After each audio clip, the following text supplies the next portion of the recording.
Now, a number of you have travelled to get here today. I actually met a fellow who's travelled from Brisbane to get here as well. And there might be some other interstate people here too. So we have a significant major draw card with our next speaker, Shellie Pfohl, who's the Executive Director of President Obama's Council on Fitness, Sports and Nutrition. And Shellie manages the activities and operations of the President's Council and leads the Council's efforts related to the First Lady Michelle Obama's National Let's Move initiative, which is a big deal in the States. There have been some really interesting work undertaken, which I'm really looking forward to hearing about, and some encouraging results. So I think we're all really excited to hear what you have to say. Thanks very much, Shellie. Good morning, everyone. Oh, come on, you can do better than that. Good morning. All right, that's better. Hey, if I can be awake, given my little jet lag here, you all can be awake as well. But I'm finally settling in, I think, to Sydney time. So it's so wonderful to be here. Thank you so much, Chris. Thank you to Minister Skinner. Thank you especially to Peter McHugh and the Premier's Council on Active Living for inviting me. Thank you so much, Peter, for all your help and support in getting me here. Thank you to the Heart Foundation as well for all of your support and hospitality, and looking forward to the ride on Sunday, right? The Gear Up Girl, right? Who's doing Gear Up Girl? All right, good, good. A lot of hands. Good. We'll catch a few more by Sunday, all right? So it is truly my honor to be here and represent the United States to just share some information, share a little bit about what we're doing in the area of childhood obesity. Some of what you see may flow into adult physical activity and nutrition as well, but largely we'll focus on the childhood obesity space, if you will. But I also want to say that the only reason I said I would come, or I'm sorry, one of the reasons I said I would come, is that I want to learn as much from you as I hope to impart. So I will be here until the 17th, and I'm taking a little side trip down to Canberra as well. So I really look forward to hearing and seeing and seeing in person some of the great things that you're doing here in Australia, so I can take it back to the States. So I'm going to share with you just a little brief history about the President's Council on Fitness, Sports, and Nutrition. And by the way, we're celebrating our 60th anniversary this year. We've been around since 60 years. President Eisenhower started us in 1956, really out of a sense of national pride, because the data was showing that European youth were healthier, more fit than our American youth. So we couldn't have that, right? We had to have an initiative that, out of national pride, to get our kids fitter. And so he started actually the President's Council on Youth Fitness back in 1956. It was President Kennedy that expanded our mission and scope to include all people. So we became the President's Council on Physical Fitness and Sports. Also, obviously, expanding to sports and understanding how sport can play into a healthy American as well. This is actually an article President Kennedy wrote 2 articles for Sports Illustrated. One was called The Soft American, and the other one was called The Vigor We Need. And so those are really kind of landmark publications, if you will, as part of our history. It's been really interesting because of our 60th anniversary. We're really digging into our archives now and looking at how we've come to be where we are today. You might recognize a couple of these folks, President Bush, the senior, and then we also have President Clinton here. That my point of all of this, and certainly to present day with President Obama, my point to all this is that the President's Council on Fitness, Sports, and Nutrition, President Obama added nutrition to our name in 2010. So now we're the President's Council on Fitness, Sports, and Nutrition. And I think that really tells us all, it reinforces to us all the importance of energy in and energy out, right? We've got to look at it all together. So it's still a national priority. Every president has left his mark on our council and might have different priorities for his administration, but it's still a priority. Health is a national priority. Now, our council itself is made up of 25 volunteers. These folks often are former or current professional or Olympic athletes. Now, with nutrition in our name, we have famous chefs and the like. We have physicians on our council, but we also have the head of physical education for Miami, the fourth largest school district in our country. We have really a variety of people that help lead and serve and lift up our programs and our messaging. Now, as Chris said, we also do a lot to support the First Lady's Let's Move initiative. How many of you heard of Let's Move? Great, lots of you. So Let's Move is, as we know, is the First Lady's initiative to really solve the issue of childhood obesity within a generation. That's the mission, okay? And that's done in many ways, mostly through partnerships. From a federal government standpoint, there are 16 different agencies. We're one of them. 16 different agencies that help lift up and support the Let's Move initiative. And I often say I think one of the biggest legacies that will be left, one of the many legacies, but one of them from a federal government standpoint, is that it's really knocked down the silos between our agencies, between the different departments, or you might call ministries here probably. And so now with the transportation people are talking to the health people who are talking to the education people who are talking to the housing and urban development people and on and on. And so it's amazing, right? What happens when we all talk to each other. And I think that ongoing, because we have career employees, and some of, similar to many of you in this room where you've made this a career. And many of our career employees have been working in this space perhaps for decades. And now the white hot light is shown on this issue. And the work will continue no matter what happens post this administration. We know that there will be a new administration coming in January. But no matter what, we have created such momentum that there's no way that it will go backwards. It will only go forwards. So a little bit about the state of our nation. I know you all know your stats, right? But a little bit about us. So what we know in the U.S. is this may be the first generation in our country to live fewer years than their parents. So as many as 5 fewer years than their parents. First time in human history that we're going backwards, right? Our kids are spending on average about 7.5 hours a day in front of a screen. Okay, now that might be in front of a computer doing homework or at school doing educational things. Okay, we get that. That's a good thing. But there's also a lot of screen time that is just flat out sedentary in front of a TV, in front of gaming devices, etc. So our goal is, of course, to make more of that sedentary screen time active screen time, because I'm pretty sure the technology is not going away. So we've got to figure out better ways to get more active screen time. We know that physical education is being cut due to budgets, due to a focus on test scores. We'll talk more about that in a little bit. Youth sports participation is declining. Physical inactivity and obesity are causing certain long-term chronic health conditions.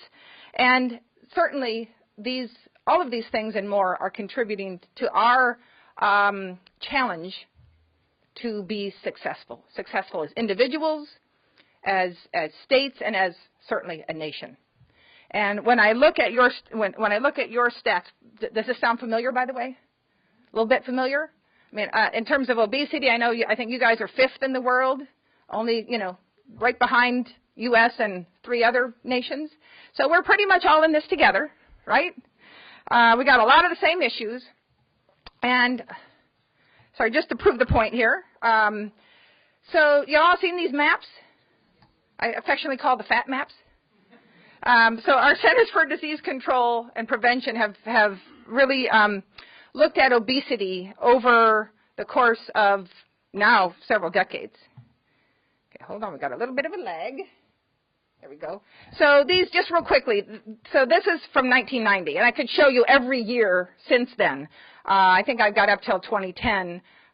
Some of the later ones are still coming out. But So what these colors mean, so white is that we didn't have any data at the time. The light blue is that less than 10% of the population in those states was overweight or obese.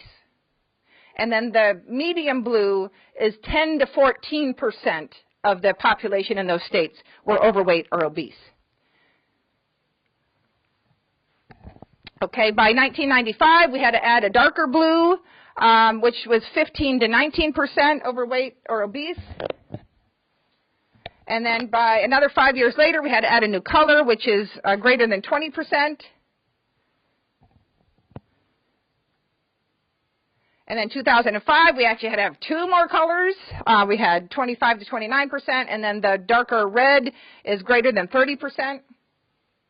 And then we end up in 2010. We've lost all the blue completely, and now we're really between 20 and even upward, greater than 30% overweight or obese. This is not good news. This is not good news. Now, what about childhood obesity rates? So here is by state. You can tell, and I don't have year to year, but this is, I think these are the most recent numbers that we have thus far. And you can tell, and I'm sure you can look across Australia too, you know that there are areas within your country that have higher prevalence rates on any number of different health issues, health indicators, right? So for childhood obesity, we know our southern states have higher rates of obesity, and this slide certainly bears that out. With the more northern states are doing a little better. Okay?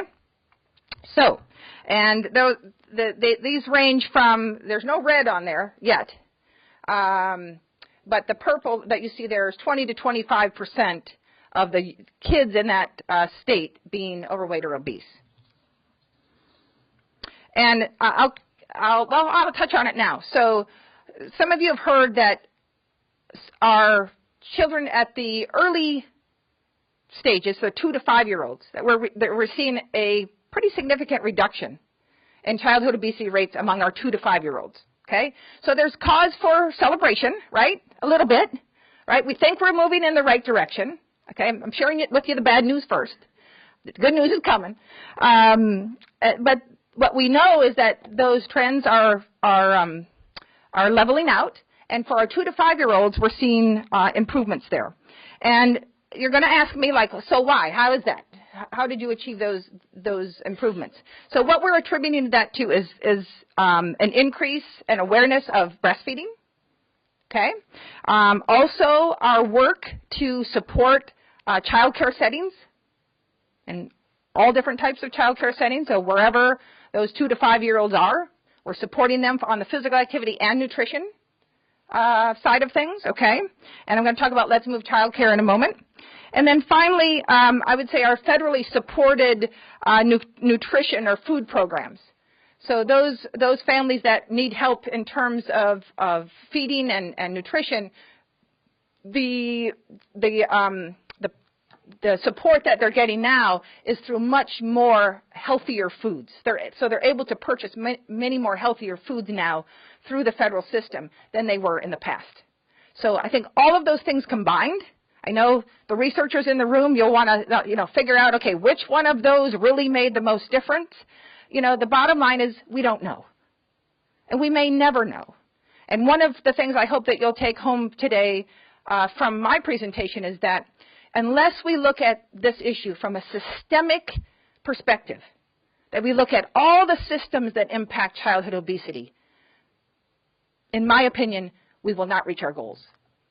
We will not reach our goals. We've got to look at this as a systemic issue. Okay, so physical inactivity. You all know Design to Move? Who knows Design to Move?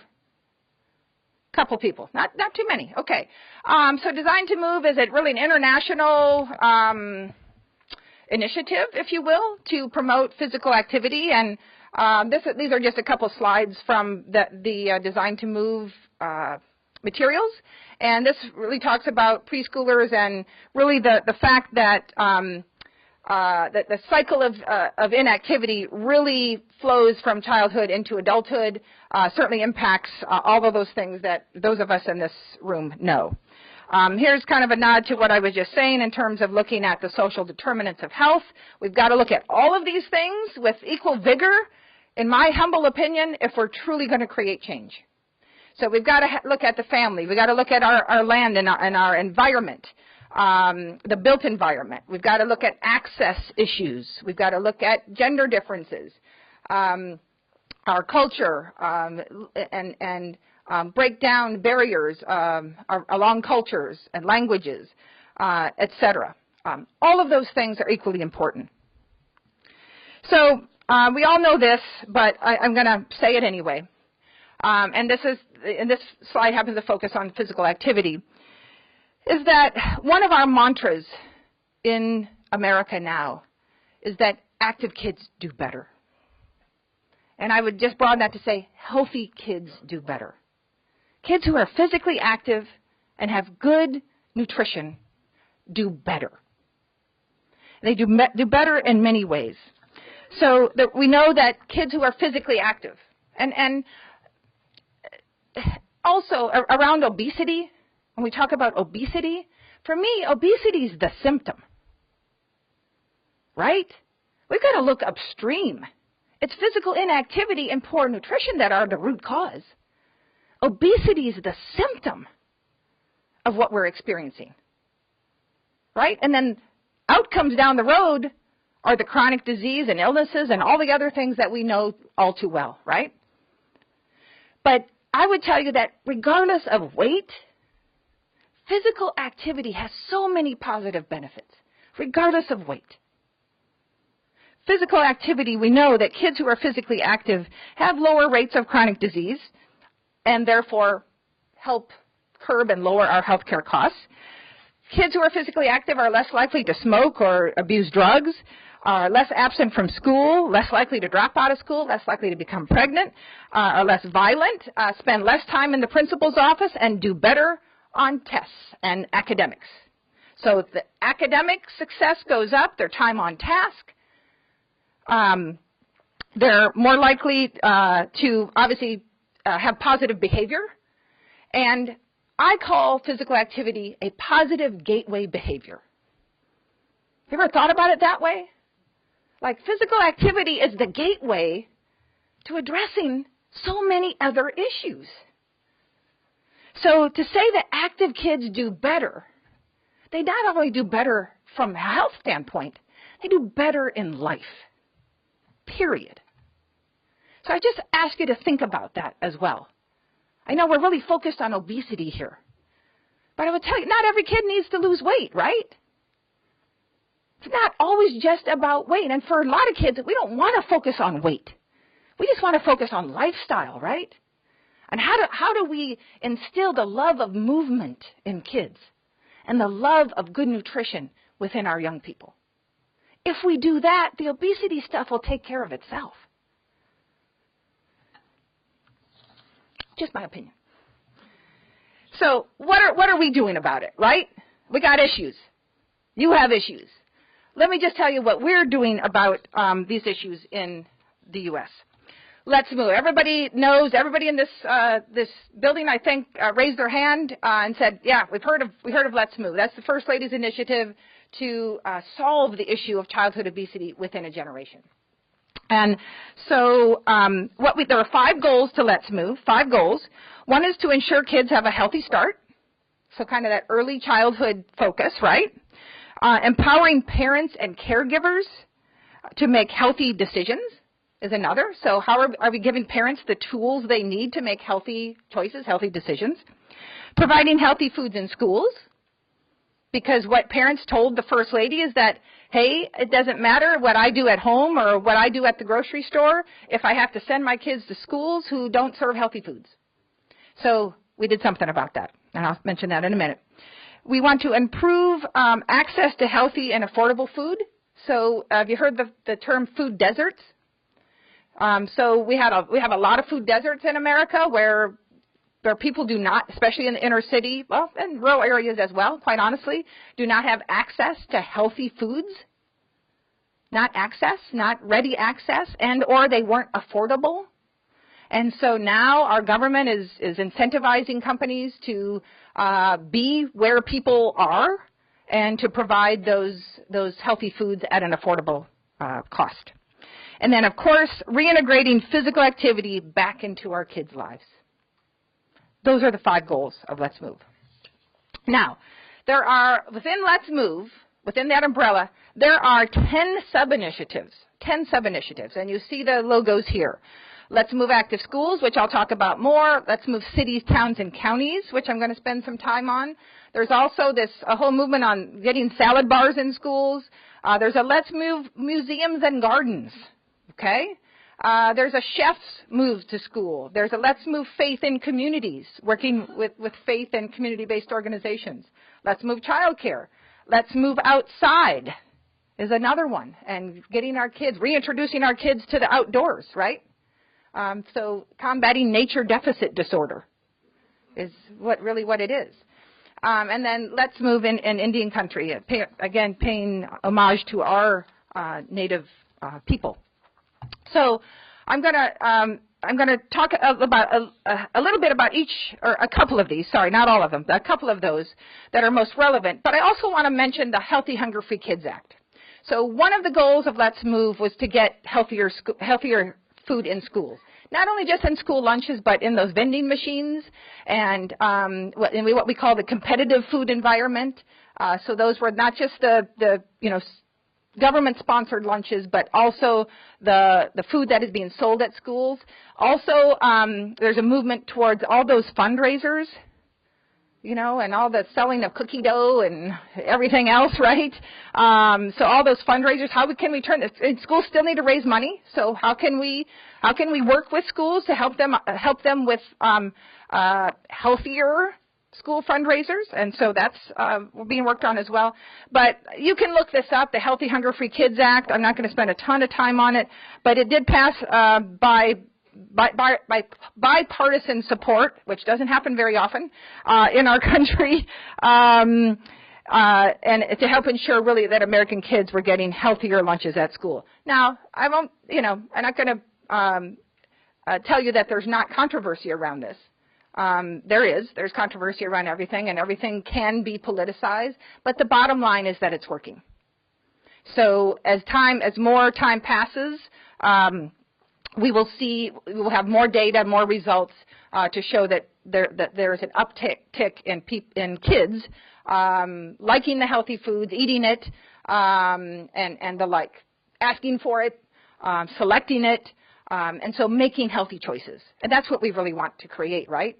Young people that grow up to be adults who also make healthy choices, and then in turn help make healthy choices for their kids. That's really what we're about. So I'll let you, if you want more information on that, you can certainly look that up. Now Let's Move Childcare, I mentioned. Remember, that's where we're having the best data that's coming forth in terms of reversing childhood obesity in America. And so you see the 5 practices that our childcare providers are focusing on: healthy eating, healthy beverages, increasing physical activity, limiting screen time, and supporting breastfeeding. So all of those things have come into play.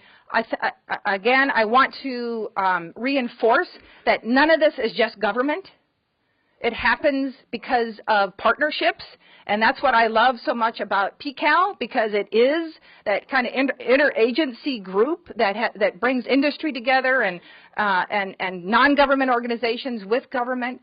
We've got to do it together, and I would tell you that our best outcomes are when we do that in America. And so I know PCAL has had great outcomes as well, and looking to do more. But I'm very encouraged by what I've heard from Peter and others about the progress there, and I really do feel that because you're looking at this as a holistic, as systemic, and looking at it, bringing all these different sectors together, that's where the success will come. And that's certainly what we're seeing. So for childcare, for example, we've got a huge healthcare system, Nemours, that is helping to implement Let's Move Childcare, and we're utilizing government and non-government entities all over the place to help implement. All right, let's move cities, towns, and counties. Let's talk about that for a moment. So let's move cities, towns, and counties is just that. It's really working with municipal governments, with local communities, with what we would call our mayors and our town councils and the like, and really giving them the tools. They set their own goals, and we kind of give them the tools. We don't tell them what to do, because last time I checked, that never works, right? So it's really about giving them the tools and, hey, here are some goals that we'd like you to consider. And by the way, if you work on these goals in a manner that is in keeping with progress, we're going to, give you kind of bronze, silver, and gold recognition. And so we're all about lifting up our local leaders who are doing just that. And notice that we're focused on physical activity and nutrition. Physical activity and nutrition. So goal number 1, again, I'm not going to go through these in detail, but again, that early start, smart start. We're also looking at MyPlate. Y'all know MyPlate from the U.S.? No? Some head nodding. So that's where our U.S. Department of Agriculture really leads our nutrition portfolio. And they developed several years ago now the MyPlate, which is kind of the consumer-facing version of our dietary guidelines, right? Because the dietary guidelines, put that in front of a family and forget it, right? It's too difficult, it's too complicated. But how do we bring that to life for real people? And that's what MyPlate does. And I'll talk a little bit more about this at the end, because they just launched MyPlate, My Wins, which is just all about making those small changes that can add up to be big results, right? So that it's not so overwhelming for us, or for individuals or its families, to change the way we eat. Okay? So I'm going to come back to that in a moment. All of this is online. By the way, if you go to letsmove.gov, it should be on one of these slides, but letsmove.gov, G-O-V, you can get to all of these programs and find out more. So number 3 for this, again, let's move cities, towns, and counties. And you can see how it's weaving in all of the other sub-initiatives, right? So smart servings for students. So that's how are our local municipalities working with their schools to make sure they're serving healthy meals, okay? Model food service, again, more of that. And the servings for kids as well refers to not only the early childhood, but in our schools as well. And then, of course, the active kids at play, and really focusing on play spaces. Do we have adequate play spaces for our young people? And whether that's during the school day, after school, in our communities, and the like. So we work on playgrounds. We work on providing access and making sure kids have places to go and to be active. Because quite honestly, we have a lot of recreation deserts too. Right? We have food deserts and recreation deserts. This is what it's looking like so far in terms of how many cities, towns, and counties are participating. We've gathered nearly 3,000 promising practices.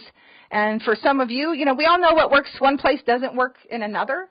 But we're trying to gather these promising practices so you can steal them. Other communities within the U.S., there's no good if you're not sharing it, right? So we're about getting the information out there, and if there are things that you can use, that you can try here in Australia and in New South Wales, please take it and use it and be successful. And then tell us about it. So we're representing nearly about 80 million of our 330 million Americans through our Let's Move cities, towns, and counties right now. And we have activity really in every state. Just so you know, from a health standpoint, if we divide up into 8 regions. And so we have, these are kind of our health regions, okay? And so we have regional health administrators in all 10 of these regions. Sorry, let me go back there a minute. So again, I will let you, this is all on the cities, towns, and counties website, but we know that cities, towns, and counties are hungry for more information, and this really just